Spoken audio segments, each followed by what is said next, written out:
इस पूरी कहानी में दो सबसे अहम किरदार हैं जेसिका पटेल और मितेश पटेल। दोनों ही भारतीय मूल के थे और ब्रिटेन में रह रहे थे।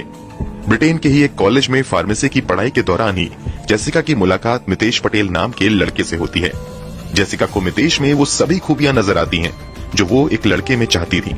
कुल मिलाकर तब मितेश एक परफेक्ट बॉयफ्रेंड था और जेसिका की नजर में एक परफेक्ट फ्यूचर हस्बैंड था। इसलिए कुछ समय तक एक दूसरे को डेट करने के बाद जेसिका और मितेश शादी करने का फैसला करते हैं और दोनों ही इस फैसले के बारे में अपने अपने परिवार वालों को बताते हैं। शुरुआती जांच पड़ताल के बाद दोनों के ही परिवार वाले इस रिश्ते के लिए राजी हो जाते हैं और फिर 2009 के जुलाई महीने में बड़ी ही धूमधाम से जेसिका और मितेश की शादी होती है। शादी के कुछ साल बाद जेसिका और मितेश अपना घर छोड़कर लिंथोर्पर में रहने चले जाते हैं। यहीं जेसिका और मितेश मिलकर रोमन रोड पर बड़ी सी फार्मेसी खोलते हैं। इस फार्मेसी से कुछ ही दूरी पर ये दोनों एक बड़ा सा घर भी ले लेते हैं। यहाँ जेसिका और मितेश का नया बिजनेस काफी अच्छा चल निकलता है और देखते ही देखते इन दोनों की काफी कमाई भी होने लगती है। अब इन लोगों के पास अपना एक बड़ा सा बिजनेस था, काफी पैसा था, मगर अब भी इनकी जिंदगी में एक चीज की कमी थी और वो ये थी कि शादी के कई साल बीत गए थे मगर जेसिका अब तक माँ नहीं बन पाई थी। कई साल तक जब जेसिका माँ नहीं बन पाती हैं, तो वो मितेश के कहने पर आईवीएफ तकनीक के सहारे माँ बनने की कोशिश करने लगती हैं। आईवीएफ के पहले 3 अटेम्प्ट भी फेल हो जाते हैं मगर आईवीएफ की चौथी कोशिश में कुछ चमत्कार सा होता है और 9 मई 2018 को जेसिका के डॉक्टर बताते हैं कि इस बार की कोशिश कामयाब रही है और अगले महीने फर्टिलाइज्ड एम्ब्रियोज को जेसिका के गर्भाशय में इम्प्लांट किया जा सकता है ताकि वो माँ बन सके। ये खबर सुनकर जेसिका काफी खुश होती है। अभी आईवीएफ सक्सेस वाली खुशखबरी मिले हुए कुछ ही दिन हुए थे कि अचानक इस परिवार में कुछ ऐसा होता है कि खुशी मातम में बदल जाती है। तारीख थी 14 मई 2018। रात के 8:20 पर जेसिका का पति मितेश पटेल ब्रिटेन की नेशनल इमरजेंसी रिस्पांस सर्विस 999 पर फोन करता है और बेहद ही घबराई हुई आवाज में कहता है कि ऐसा लग रहा है मेरे घर में चोरी हुई है और लुटेरों ने मेरी पत्नी पर भी हमला किया है। उसके हाथ पैर बंधे हुए हैं, उसके पूरे शरीर पर डक्ट टेप चिपकाया हुआ है। मितेश पटेल की इन बातों को सुनकर दूसरी तरफ मौजूद हेल्पलाइन का ऑपरेटर तुरंत मितेश से उसका एड्रेस पूछता है और अगले ही मिनट उस एड्रेस पर डॉक्टर और एम्बुलेंस को भेज देता है। साथ ही पुलिस को भी खबर कर दी जाती है। पुलिस और एम्बुलेंस काफी तेजी से बताई गई लोकेशन की तरफ निकल पड़ती है। दूसरी तरफ मितेश अब भी उस इमरजेंसी हेल्पलाइन पर ऑनलाइन ही था और इमरजेंसी हेल्पलाइन का ऑपरेटर लगातार मितेश को समझा रहा था, साथ ही उसे इंस्ट्रक्शन भी दे रहा था कि आगे क्या करना है। ऑपरेटर कहता है कि जितनी जल्दी हो तुम जेसिका के चेहरे पर लगाए गए टेप को हटाओ। मितेश ऐसा ही करता है। फिर ऑपरेटर पूछता है कि क्या उसके चेहरे या गले पर कोई निशान है, क्या वो कोई हरकत कर रही है। इस पर मितेश जवाब देता है कि नहीं, कोई हरकत नहीं दिख रही है। इसी बीच मितेश जोर से चिल्लाता है, नो जेस, come on baby, wake up. Mitesh की इन बातों को सुनकर ऑपरेटर को अंदाजा हो जाता है कि मामला बेहद गंभीर है और वो मितेश को दिलासा देना शुरू कर देता है। अभी मितेश ने इमरजेंसी हेल्पलाइन का फोन काटा भी नहीं था कि दरवाजे पर एम्बुलेंस और डॉक्टर की टीम भी पहुंच जाती है, साथ ही पुलिस भी आ जाती है। तुरंत डॉक्टर मोर्चा संभाल लेते हैं और वो जेसिका की जांच पड़ताल शुरू कर देते हैं। शुरुआती जांच के बाद ही डॉक्टर बता देते हैं कि जेसिका की तो मौत हो चुकी है। इस समय जेसिका की उम्र सिर्फ 34 साल थी। जेसिका के माता पिता और परिवार वालों को भी जेसिका की मौत के बारे में जानकारी दी जाती है। जेसिका के माता पिता और बहनों को देखकर मितेश और भी ज्यादा रोने लगता है। जब जेसिका की बहन मानिया पटेल मितेश को दिलासा दिलाने की कोशिश करती है तो मितेश और भी ज्यादा भावुक हो जाता है और वो उसी के कंधे पर सर रखते हुए बेतहाशा रोने लगता है और रोते हुए कहता है, वो मुझे छोड़कर चली गई, मैं तो बिल्कुल अकेला हो गया।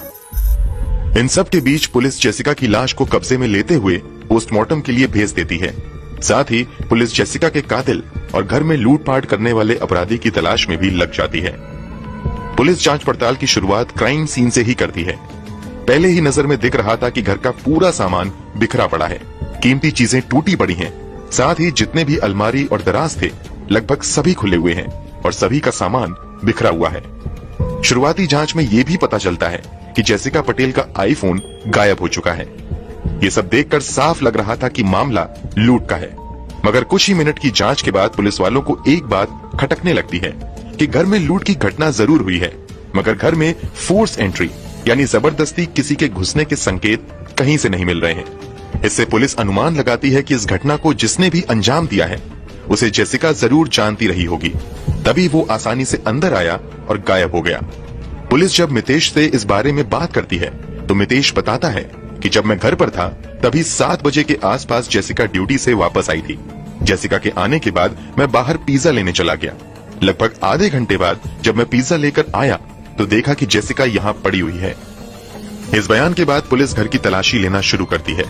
जब पुलिस घर से गायब सामान की लिस्ट बनाती है तो पता चलता है कि जेसिका का आईफोन गायब है तथा घर में जो सीसीटीवी कैमरे लगे हुए थे उसका हार्ड डिस्क भी गायब है। इसके अलावा मितेश बताता है कि ड्रॉर्स में काफी गहने थे, वो भी गायब हैं। घर में जांच के दौरान ही वो गायब आईफोन भी बस कुछ ही मिनट बाद दरवाजे के बाहर पड़े डस्टबिन से मिल जाता है। पुलिस इस मामले को सुलझाने के लिए सबसे पहले जेसिका के मोबाइल का डेटा एनालिसिस शुरू करती है। साथ ही मितेश के मोबाइल की भी जांच पड़ताल शुरू होती है। जेसिका और मितेश दोनों ही आईफोन यूज किया करते थे और दोनों ही के मोबाइल में आईफोन हेल्थ ऐप एक्टिवेट था। जब पुलिस जेसिका के मोबाइल से मौजूद हेल्थ ऐप के डेटा की जांच पड़ताल करती है तो पता चलता है कि 7:10 पर जेसिका घर में दाखिल हुई थी। उसके बाद से उसके मोबाइल में कोई एक्टिविटी रिकॉर्ड ही नहीं की गई थी। हालांकि कुछ मिनट बाद उसके मोबाइल में 14 स्टेप रिकॉर्ड होते हैं। इसके बाद मोबाइल में अगली एक्टिविटी रात के 8:40 पर तब रिकॉर्ड की गई थी जब एक पुलिस वाले ने इस मोबाइल को बाहर पड़े डस्टबिन से उठाया था। दूसरी तरफ पुलिस मितेश के मोबाइल में मौजूद हेल्थ ऐप के डेटा की जांच पड़ताल करती है तो पता चलता है कि ठीक उसी समय जब जेसिका के मोबाइल में एक्टिविटी बंद हुई थी, मितेश के मोबाइल में एक्टिविटी एकदम से बढ़ गई थी। डेटा एनालिसिस से पता चलता है कि मितेश 7:30 के बाद अगले 10 मिनट तक घर में लगातार इधर उधर भाग रहा था। इस दौरान उसने कई बार सीढ़ी भी चढ़ी थी। उसने जिस समय इमरजेंसी हेल्पलाइन में मदद के लिए फोन किया था उससे ठीक पहले वो अपने घर के ऊपरी फ्लोर पर भी गया था। पुलिस को ये बात समझ नहीं आ रही थी कि इमरजेंसी कॉल करने से पहले वो ऊपर क्यों गया था। इसके अलावा भी पुलिस के मन में कई सारे सवाल थे। बस उन्हीं सवालों का जवाब ढूंढने के लिए जेसिका की मौत के 3 दिन बाद पुलिस मितेश से पूछताछ करती है। इसके अलावा घर की तलाशी भी ली जाती है। घर की तलाशी के दौरान पुलिस वालों को एक कपड़े से भरे बड़े से सूटकेस के अंदर गायब हुआ सीसीटीवी का हार्ड डिस्क भी मिल जाता है। इसके अलावा मितेश जिन गहनों के चोरी होने का दावा कर रहा था वो भी तलाशी के दौरान एक सूटकेस में मिल जाते हैं। जब उस हार्ड डिस्क की जांच की जाती है तो पता चलता है कि घटना वाले दिन यानी 14 मई 2018 को शाम के 7:10 के आसपास जेसिका काम से वापस आई थी। उससे पहले घर में मितेश मौजूद था। सीसीटीवी के मुताबिक शाम 7:40 के आसपास मितेश घर के बाहर जाता है और पास के ही एक पिज्जा स्टोर पर पहुंचता है। पिज्जा स्टोर के सीसीटीवी फुटेज से भी पता चलता है कि 8 बजे के आसपास मितेश पिज्जा स्टोर पर पिज्जा खरीद रहा था। सीसीटीवी के मुताबिक रात के 8:20 के आसपास मितेश वापस घर के अंदर जाता है और फिर 8:22 पर वो इमरजेंसी हेल्पलाइन नंबर 999 पर फोन करता है।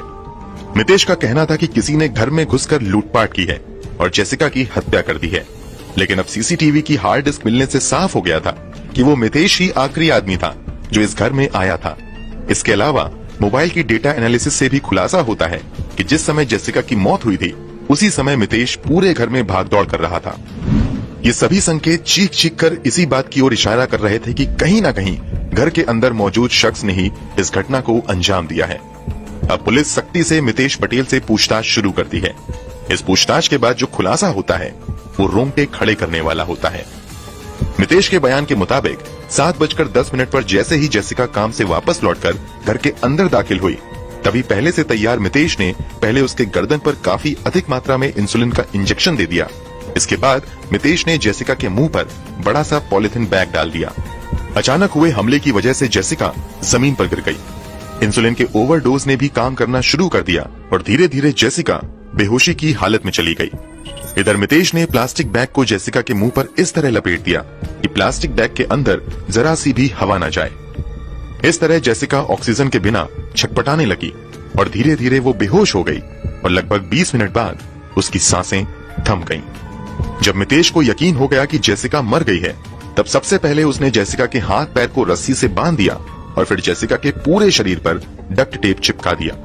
इसके बाद वो घर के सामान बिखेरने में लग गया ताकि घर में लूट का सीन बनाया जा सके। ये सब कुछ करने के बाद उसने जेसिका के पास मौजूद उसका मोबाइल फोन निकालकर बाहर पड़े डस्टबिन में डाल दिया। फिर बड़े आराम से वो बाहर गया जहां से पिज्जा खरीद कर लाया और फिर 8:20 के आसपास अंदर आते ही वो सीधा ऊपरी फ्लोर पर चला गया, क्योंकि उसे याद आया कि उसने सीसीटीवी का हार्ड डिस्क तो छिपाया ही नहीं है। हार्ड डिस्क को कपड़े से भरे सूटकेस में छुपाने के बाद फाइनली मितेश इमरजेंसी हेल्पलाइन पर फोन करता है। इस खुलासे के बाद पुलिस हत्या की वजह जानने की कोशिश करती है। फिर जो खुलासा होता है वो और भी हिला देने वाला था। मितेश के बयान के मुताबिक 2008 से 9 में उसने जेसिका के साथ जो प्यार और फिर शादी की थी, बस वो उसकी एक बड़ी प्लानिंग का छोटा सा हिस्सा था। दरअसल मितेश एक गे था जिसे महिलाओं में जरा भी इंटरेस्ट नहीं था। चूंकि मितेश का परिवार बेहद ही धार्मिक था, इसलिए मितेश अच्छे से समझता था कि उसका परिवार इस बात को कभी भी स्वीकार नहीं करेगा। इसलिए उसने जेसिका की मासूमियत और भोलेपन का फायदा उठाते हुए उसके साथ पहले प्यार और फिर शादी का नाटक किया। उसने जेसिका के साथ शादी जरूर की थी, मगर शादी के बाद उसने एक बार भी जेसिका के साथ शारीरिक संबंध नहीं बनाए थे। शादी के 10 महीने बाद जेसिका ने इस बात का जिक्र अपनी बहन से भी किया था। यहाँ तक कि शादी के 6 साल बीत जाते हैं और इन दोनों के बीच एक बार भी शारीरिक संबंध नहीं बनते हैं।